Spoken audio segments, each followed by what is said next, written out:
Now we're going to take the cut in his coat. So what I will use is a number 4 wide blade. Use the blade in the body. It's because I want to keep him nice and tight. Now he hasn't had that much growth since his last cut, and it was probably about 4 weeks ago at a grooming competition. Somebody borrowed him from Scotland and cut him, so we'll just give him a wee tidy up. It's every 4 to 6 weeks we would recommend in a salon.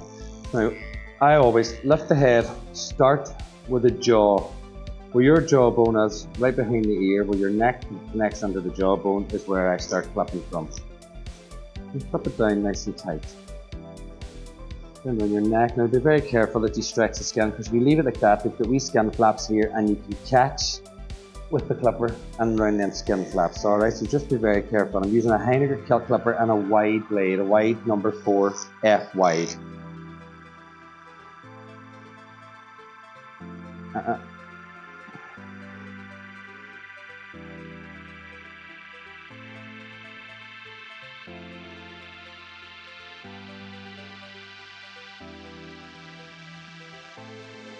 I never really keep them any longer than this as a salon groom, because one, customers don't really brush them, and they say that they do, but we do have a few arguments in the salon over customers brushing dogs, and we try and sell them brushes and try and point them in the right direction, and they buy these brushes. So sometimes they buy brushes at 60 and 70 pounds, and you're looking at them going, dead on, you're going to brush that dog, and they never brush the dog. So you've got to take the dog down where it's going to be comfortable for the dog and also easy for the customer to maintain.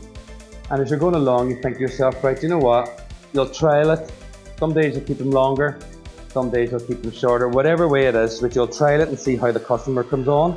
And if the customer's not keeping up the grooms between times, then take it shorter and make life easier for yourself in the next round. Take it shorter, but the same style. You can't, it doesn't have to have big massive legs, it doesn't have to have a big massive head, it doesn't have to have, you know, like all this. Just a nice wee short teddy bear trim is perfect in any salon for any customer. As long as you give a wee bit of style and a wee bit of balance and symmetry, the dog will look amazing.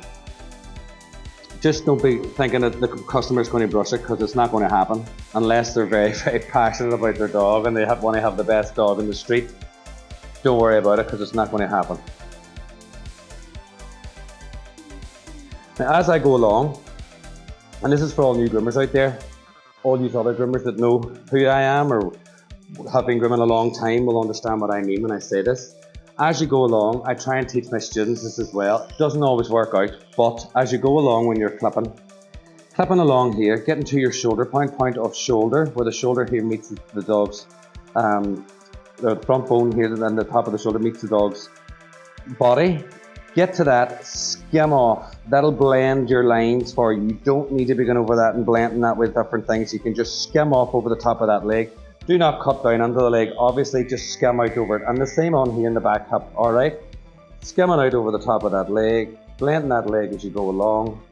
There's no point in you going in there and then leaving a big, as I say, mannequin legs, these big lumps of legs, and then going out the door, and the legs are looking as if they're just stuck onto the dog. You've got to skim out, you've got to do that. And if you don't do it with a clipper, then you've got to use your scissors, or you've got to use something that's a wee bit longer than this blade just to blend it out, because there's nothing worse than a dog going out and 4 legs stuck onto it and you're thinking, oh, what happened there?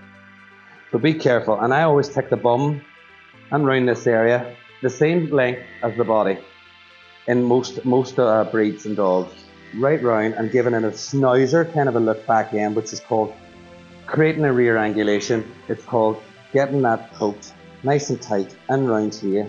And what we do is we take it from the bum bone here to the folded knee, which is your capella, which is here, down in front of the stifle, and we just come down into the leg and then skim out over the top of the leg, like a schnauzer, as I always say, a terrier-like trim back leg.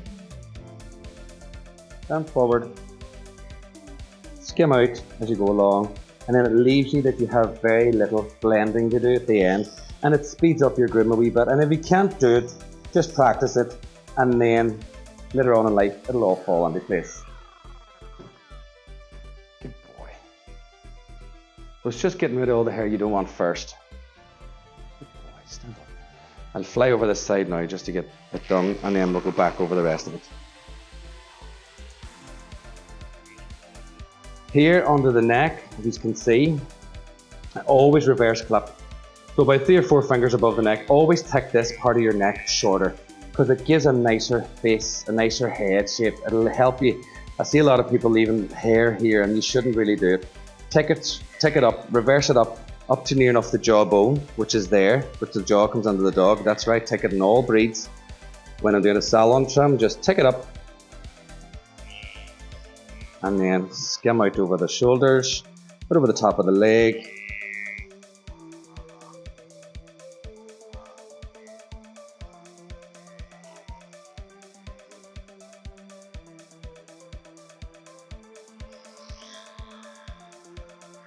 And as I say, guys, keep them tight but not too tight, you know what I mean? There's no need for all these big woolly fluffy dogs going out of the salon, these big massive legs and things like that, because 9 times out of 10 the customer doesn't look after it, and it's just leaving yourselves wide open to having problems when the dog comes back to try and demat those legs. Oh, the customer, I don't want that cut, and I don't want this, and I don't want that, and well then brush your dog, sorry, but we can't do anything about it.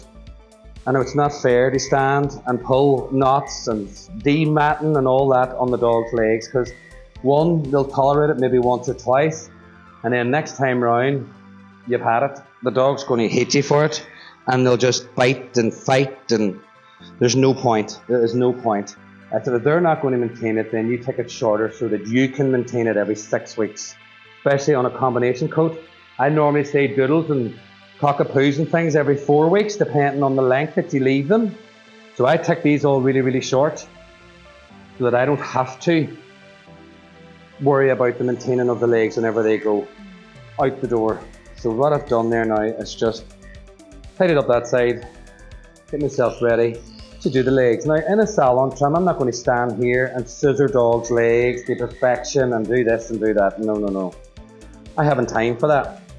I have a dog coming on every hour and a half. We want to get them dogs in, get them groomed, get them looking beautiful, get them smelling nice. We take care of their coats, making them look nice and balanced, and out the door. So what I do, I used to years ago stand and scissor all them legs. Now, if you want to see that, we'll do that. But what I'm going to do is going to clip them, then I'm going to scissor them. So this is where this box of magic, what I call the box of magic, these comb attachments come into place, right? They're very, very fast, and they work wonders for the dog's coat. And they work wonders for me. So I'm going to use a blue, now millimeters, they're asking me, 25 millimeter. I could see it this time, but I can't see it all the time, 25 millimeter. So guys, look, yes, we can all stand and scissor legs and things like that. And if you're very good or very fast scissor, then that's fine. No need in an everyday salon trim, none whatsoever.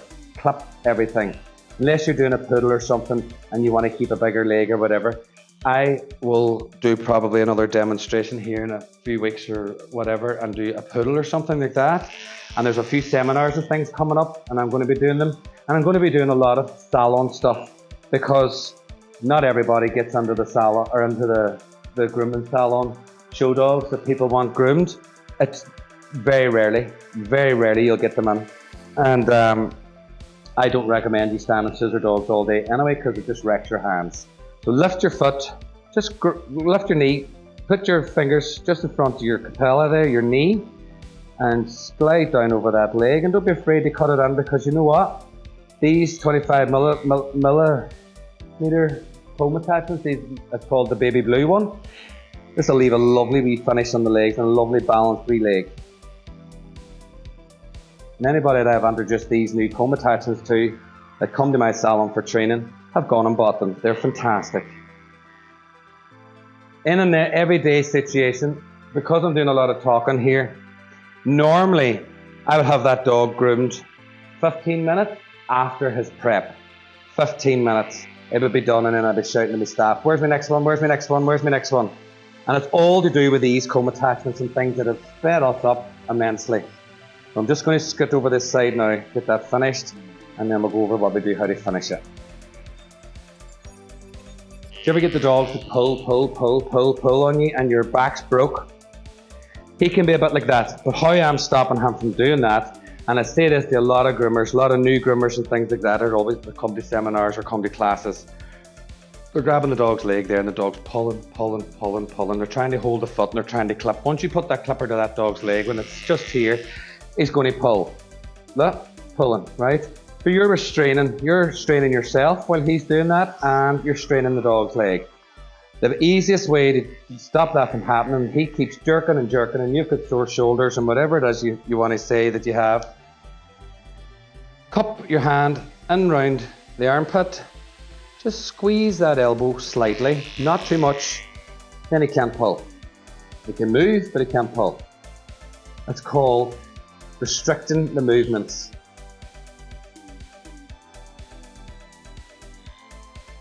And a lot of new groomers are asking, oh, I can't get this dog done, I can't do this. Yes, because you've got to restrict its movements. And if you do that, then they can't bend their leg, they can't pull on you, and they can't hurt you. And you can't hurt them either.